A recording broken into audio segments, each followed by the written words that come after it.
So welcome again, warriors.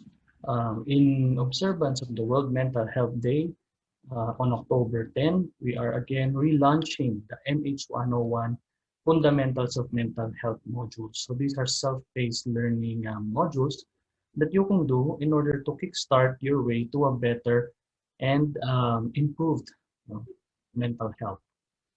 Hmm? So MH101, this is already module 3 actually. So this is on SAD, stress, anxiety, and depression, presented by yours truly, Jason S. Parena, Registered Guidance Counselor of the University of the East Guidance Counseling and Career Services Office.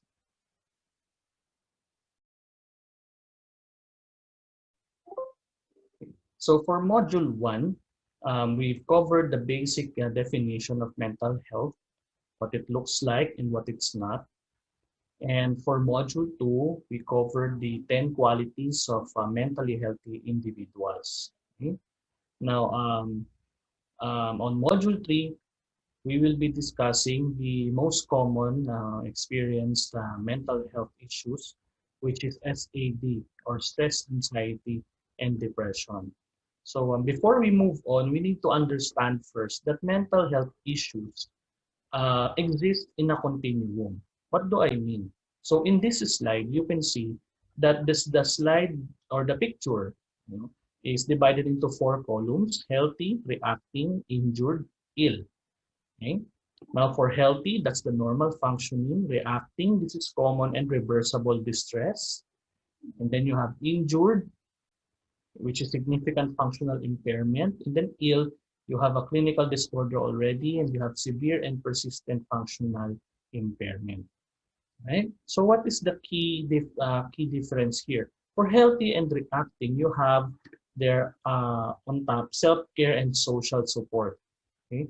That means for healthy and reacting, all you need is self-care and social support. Yan yung tinatawag natin na mga self-help strategies, and yun nga, yung mga nasusolusyonan ng pakikisama sa mga friends, ayan, o kaya sa mga kilala.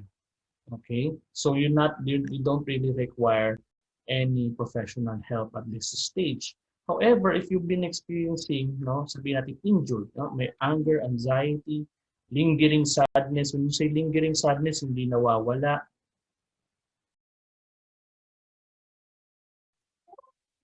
Okay. First is stress. Stress is a natural experience. When you say natural experience, nangyayari sa lahat ng tao yan. Okay? So, natural na maramdaman natin ang stress. Okay? So, ang stress, it triggers the flight or fight response. So, if you have a pending assignment or a pending project, and then ang ginagawa mo is, rather than gawin mo siya, ang ginagawa mo is maglolol ka muna or magdodota ka muna or whatever. Bakit kaya nagkakaganon? Sinasabi wala pang gana, or are you just avoiding the stress? Okay? Or you're trying to flee from the stress. Okay? So natural experience yan. Lahat tayo nakaka-experience ng stress. Okay? It's a feeling of strain and pressure. Yung parang may tumutulak sa'yo, may umuusig sa'yo, forcing you to act in a certain way. Okay? Its sources can be external or internal. Maaaring yun nga, external galing sa labas, like it's coming from other people or other things or events na nangyayari sa labas. Like let's say, for example, this COVID-19 pandemic. It's an external stress. Okay? Paano siya nagiging internal stress? Pag ito ay nanggagaling sa sarili natin. Or let's say, for example, nanggagaling sa isip natin. Like let's say, for example, naisip natin, ay baka may COVID ako. Or nagsisimula ka na mag-isip ng kung ano-ano, na-stress ka kasi nagkasipon ka. So, na-stress ka na bigla ngayon, ano to. So, na-stress ka na namumblema ka na. Okay? So, it depends on our perception kasi stress can be both positive and negative. What do I mean? So, positive stress, it can move you to perform better. Okay? So, it becomes a challenge. But negative stress becomes distress, nagiging problem for you. Okay, so minimal or the positive stress is the good stress. It's actually productive. But the negative stress or distress, that's the problematic kind of stress because it causes a lot of problems later on if not managed effectively. Okay. Stress is felt when we feel we do not have the resources to cope. Kung tatanungin kita 2 plus 2, ikaw ay isang college student, may stress ka ba? Sana hindi. Kasi ibig sabihin nun, you already know, okay, 2 plus 2 is equal to 4. Para sa'yo, mani lang yun or easy lang yun. So you don't feel stress. Okay? Kaya marami sa college students, ang stress nila is calculus. Why? Because they're not really good at calculus or they're just beginning to study calculus. That's why it becomes stressful. Okay? But when you realize that you already have the resources to cope with that particular problem, hindi ka na may stress. Okay?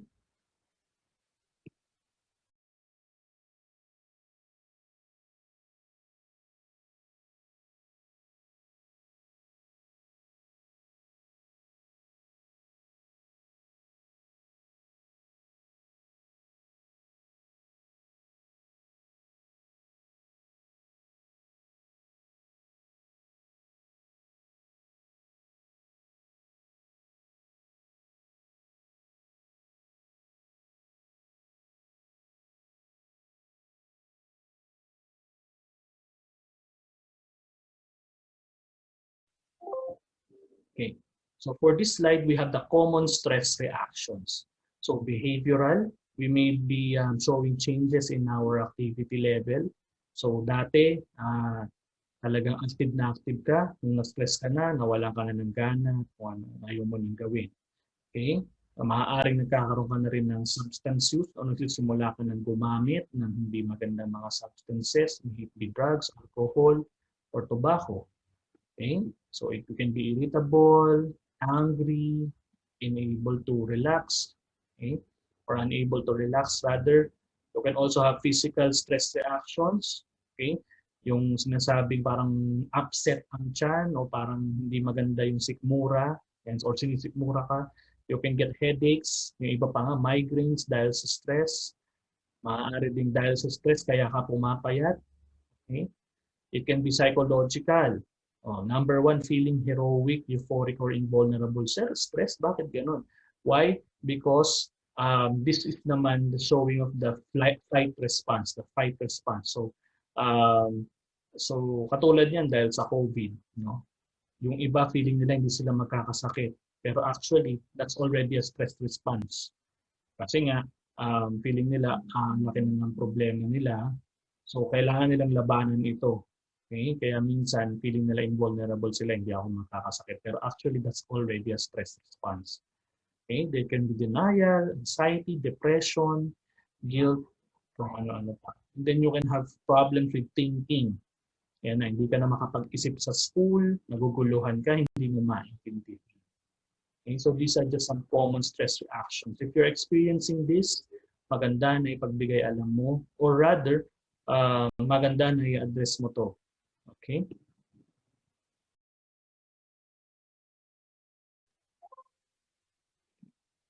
Anxiety. So anxiety is actually an emotion. So lahat tayo nakakaramdam ng anxiety. This can be characterized as feelings of tension, no? Pinakabahan ka, tensionado ka, di ka mapakali, balisa. Okay? You are restless. Okay? You have worried and racing thoughts. No? Kung ano-ano naiisip mo, tapos parang ang dami-dami, masyado ka nag-aalala. And usually, nag-aalala ka for something that is coming. No? That's something that is in the future. Okay? And then, you also experience physical changes like increased blood pressure, sweating, at yung pinakaayaw nating makita ngayon, shortness of breath. Okay? Makakalain, COVID yan. Kaya marami ding naging cases na maraming tumatawag sa mga online medical consultation na they're experiencing shortness of breath. Yung pala, they are just feeling anxious. Kasi anxiety, again, is an emotion that can make you feel these physical sensations. Diba? So, katulad ng ibang emotions, makakaramdam din tayo ng ibang physical sensations. Like, let's say, for example, dumaan si crush. Parang may kumiliti sa tiyan mo, yung mga butterflies in the stomach. So, mararamdaman mo yun na parang yung emotion mo may connection sa physical body mo. So, that's the same with anxiety. Marami din na experience ng na physical manifestations yan.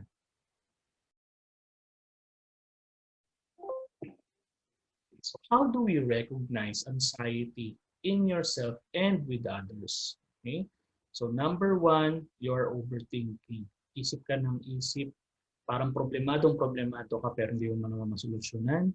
Okay? You're trying to avoid, whether you're trying to avoid something that you need to do or you're trying to avoid the thing that you fear most or that the thing that you are anxious about. Okay? And sweating, stomach issues, panic attacks. Okay? So being anxious can actually be the precursor to panic attacks. Yung hindi na daw makahinga, himatayin. Kasi nga, you've already feeling the physical sensations. And then when your body cannot cope with the physical sensations, yan, nagkakaroon na ng panic attack na yun. Okay? And then you are always needing reassurance. Like let's say for example, no, umalis ka ng bahay, tatanong mo pa sa tao sa bahay nyo kung nalako ba yung pinto. Okay? You are impatient. Okay? You procrastinate. Why? Why are you procrastinating? Because you are anxious that you won't be able to deliver the best work possible. So hindi mo muna ginagawa. Okay? So anong nangyayari? Pinapatagal mo ng pinapatagal kasi nga feeling mo hindi mo magagawa ng maganda o tama. Okay? Dahil nga anxious ka, you have racing thoughts in your head, you have trouble concentrating. Okay? You're constantly worrying. Okay? You have trouble breathing, kaya nga sabi ko kanina, it has a physical manifestation. Okay? You can get headaches, rapid heartbeat, and then the usual malfunction or problem in mental health issues is that you are getting problems with the sleep. Insomnia, yan, hindi ka makatulog. Kung matulog ka man, 1 oras lang, and then the whole night gising ka na, okay, hindi ka na ulit makatulog. So you have already sleeping problems. Now, when you have sleeping problems, usually ang kasunod na yan, you'll have memory issues. Why? Kasi hindi ka na nakapagpahinga ng tama. Your brain is working overtime and it's overloading. Okay? So you're already having memory issues. Okay? So if you're having these signs or you're experiencing this, okay, pagbigay alam po sa inyong mga guidance counselor or sa inyong mga trusted adult.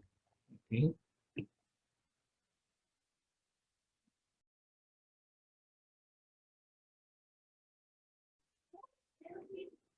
Okay. Okay. So another thing that you can do, you can also ask yourself these particular questions. The acronym is NIC REST. Why? Because usually anxious people are restless, di mapakali yan. Okay? Parang may paparating na unos, ika nga, o may malaking problema na paparating. Anxious. Ask yourself, do you feel anxious, nervous, or worried most of the time? Do you worry about several things? Okay? And you have no control over your worry. Are you finding it difficult to control the worry? Hindi mo ba ito mapigilan? Okay? Kahit anong gawin mo, hindi maalis-alis sa isip mo. Duration. Okay? Gaano nakatagal ito? Usually, if you've been worried so much for at least 2 weeks, dapat magpatingin ka na o magpa-consult ka na.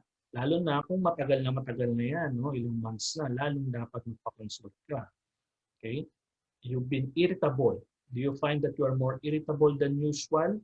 Bakit nga ba naging irritable ang mga taong anxious? That's because their mind is already preoccupied with the problem or the anxiety-provoking thought, yung inaalala nila. So yung mga taong yan, yung tipong kuwarit, kalabitin mo lang, tapos bigla nila mag-i-snap sa iyo yan. Bakit? Kasi they're not really expecting anything else na manggugulo pa sa kanila, tapos dadagdag ka pa. Okay? So feeling nila, ginugulo mo sila. Okay? And then you also have concentration impairment. Okay? Are you having troubles concentrating? Is your mind going blank at times? Yan. Kaya yung iba na nagkakaroon ng test mental block daw, it may be anxiety. Okay? Restlessness. Are you really feeling restless? Parang yan nga, balisa, di ka mapakali. Energy decreased. Are you feeling more tired than usual? Why would you feel tired when you're anxious? That's because unang-una, using your brain, would really consume a lot of energy. Marami pong kinukonsume yan. Kaya kapag nag-iisip ka na nag-iisip, lalo kang gumagamit ng energy. Okay? Kaya nga sabi nila, pag nag-aaral ka, mas nakakapayat. Okay? Pag talagang puspusa ka nag-aaral. Dahil nga yung brain mo is working overtime and then also you also be losing sleep, ayun na. So maaaring hindi na nakakapagpahinga ng tama yung katawan mo. Kaya energy would be decreased. Okay? And then you are sleep impaired, and yan, nakakatulog pa ba ng tama? And then you have tense muscles. What do you mean tense muscles? Yung parang ang bigat ng pakiramdam mo, tsaka parang feeling mo pinimpiga ka, parang gigil ka na na may mangyayari. So ayan po yan. Yun po yung mga pwede mong tanungin din sa sarili mo. Pero usually these are the things that mental health professionals would ask you. But you can also ask this yourself to see that maybe you need help already with this anxiety.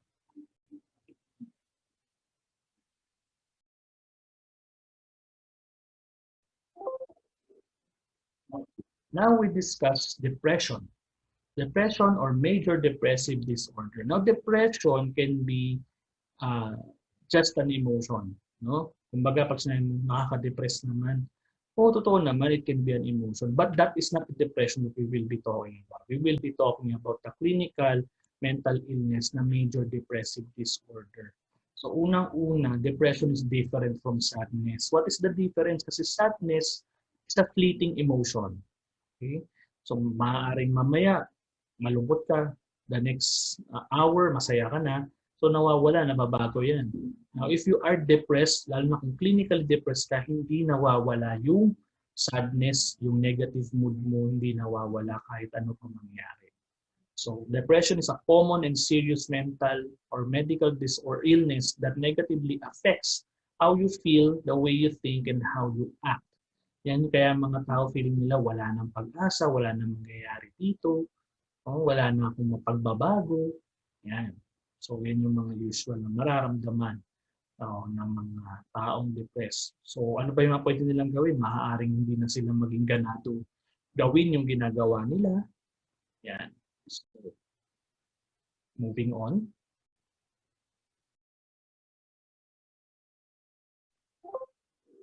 Okay. So, depression, okay, again, major depressive disorder, is a longer-term mental illness. It impairs social, occupational, and other important areas of functioning. Social, bakit nga ba social? No? Ayaw na niyang sumama sa mga kaibigan niya. Bakit? Maaaring nahihiya na kasi feeling niya toxic na siya o ayaw na niyang i-share yung mga burdens niya sa mga kaibigan niya. Okay? So pwedeng ganun. Pwede rin lumalayo siya kasi ayaw niyang ma-judge na may mental illness. Ayan. So baka may stigma pa rin o hindi siya matanggap. Meron namang iba nagkakaproblema sa family. Bakit? Kasi feeling niya hindi siya matutulungan ng pamilya niya or hindi siya paniniwalaan. Okay? Occupational. So bilang estudyante, hirap ka na sa school kasi hindi ka na pumapasok, wala kang gana gumawa ng work mo, hindi ka na inspired, and mga usual na signs na sinasabi ng mga bata dyan. Okay? Other areas of functioning, ayan, kung meron ka pang ibang mga circles na ginagalawan, ayan, mga orgs or kung ano pa man ginagalawan na importante para sa iyo. Okay? So, yun nagkakaproblema na.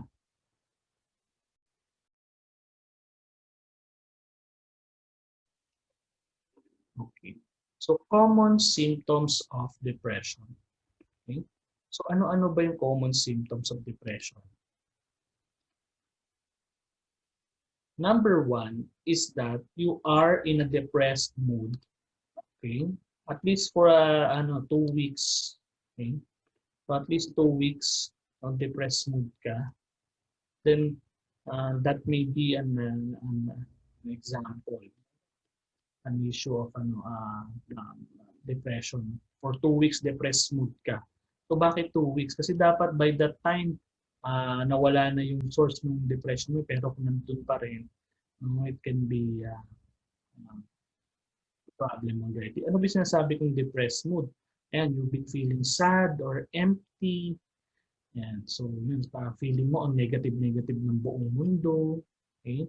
You see, tas something na parang, sabi nga parang parating umuulan.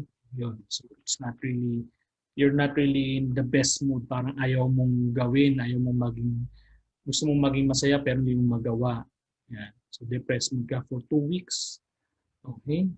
And then you also um, you lost interest in what you were previously enjoyed tasking. Kung dati mahilig kang magbasa ng mga novels, ngayon ayaw mo na, nawala ka na ng gana. Okay? So common symptoms of depression, feeling sad or empty. You have thoughts of suicide. Okay? You have complaints about pain. Okay? So overeating, yung iba naman undereating. Okay? So it's an abnormal eating habit na. And then you can lack appetite. Okay? So as you can see, pwedeng overeating, pwede ring lack of appetite naman na makita sa'yo.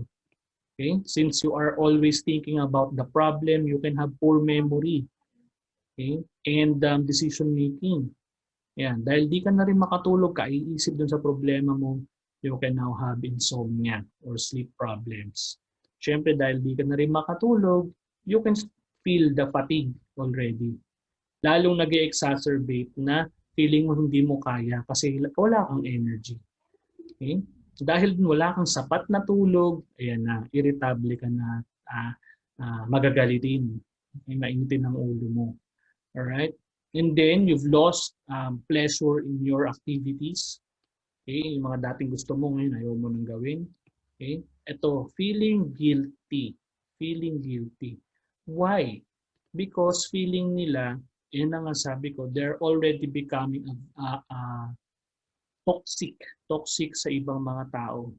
Okay? Tapos feeling din nila na I should not be feeling this way. Bakit? Katulad niyan, may mga celebrity. Ang yaman-yaman, feeling mo wala naman silang problema. Ano nakaka-guilty? Yun mismo. Na, ano bang meron sa akin? Halos lahat na yata ng pwede kong maangkin meron na ako. Bakit pa rin ako makaka-feel ng depression? So lalo silang nakakaramdam ng guilt. Okay? Kung tutuusin, well-off na nga yung buhay ko, bakit may depression pa rin ako? Lalo silang nakakaramdam ng guilt. Okay? Ano pa ba? So sa iba naman, sa ibang mga setup naman, nai-guilty sila maka-feel ng depression. Bakit? Hindi ako pwedeng magka-depression kasi wala kaming pera. Dagdag lang to sa problema ng magulang ko. Yun. Yung mga pwedeng maging source ng guilt. Pero definitely, if you're dealing with depression, may guilt feelings dyan. Okay? May iba naman guilt feelings sa sarili. No? Na sarili niya, kinukondemn niya na hindi naman dapat ako nagkakaganito. This is not normal, hindi ako baliw, ganyan. So, may guilty lalo siya. No? Kasi kung ano-ano na nga ang pumapasok sa isip niya, gawa din ng ang dami-dami niyang nagkakaroon na ng malfunction sa tulog, sa energy, sa kain, sa isip. Yan po, yung problema niya, pabalik-balik, isip siya ng isip. Okay? Now, since you're feeling guilty, you might also feel also worthless. Okay? Bakit? Kasi bakit hindi ko kaya to? Bakit hindi ko kayang masolusyonan to? Okay? So aside from feeling guilty, feeling mo worthless ka na. Bakit ka naging worthless? Kasi nagpapatong-patong na yung problema mo. What do I mean? May mga na-encounter na akong bata na ang feeling nila, wala na akong saysay kasi hindi na ako pumapasa. Dahil lang sa depression na to, hindi na ako nakakagawa ng tama dahil sa depression na to. Okay? Nagiging pabigat na ako sa magulang ko, sa pamilya ko, sa mga kaibigan ko, kaya feeling nila worthless sila. Kaya naman, they would consider suicide. Kasi nga, they're already feeling guilty, worthless, hopeless, and helpless. Yan. Okay? So as you can see, this is presented in a circle kasi technically, these are all interconnected. Kung tutuusin, you have the physical and the cognitive here. Okay? The physiological, the emotional, and the cognitive. interacting and experiencing the symptoms of depression. Kaya naman, actually, ang depression, it's a mental illness kasi nga ang daming functions na nasisira nito. So, hindi siya tipong one click lang, okay ka na, hindi po. So, it's really, you need intervention for this, lalo na if you are having problems in important areas in school, sa work, sa family, nagkakaproblema ka na din, you should really seek help.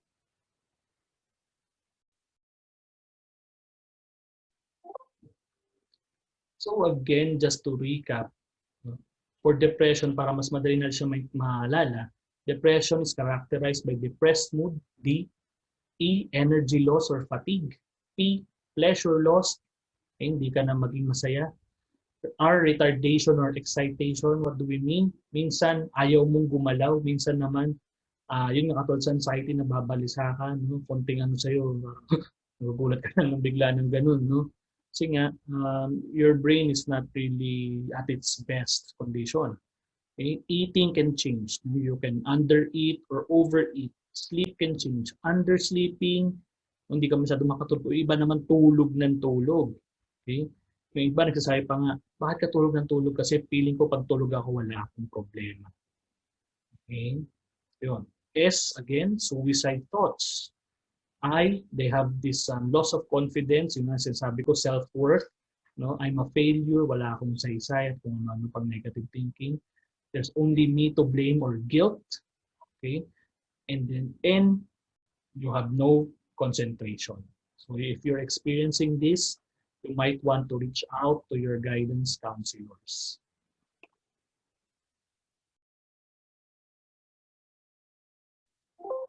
Okay, so that is now module 3. We now gave you the common experiences of stress, anxiety, and depression. Again, if you need help with any of these areas, you can reach out to us through the GCCSO Facebook page or email us at gco.cal@ue.edu.ph. So after this, you can answer the assessment for module 3 and then move into module 4. Thank you.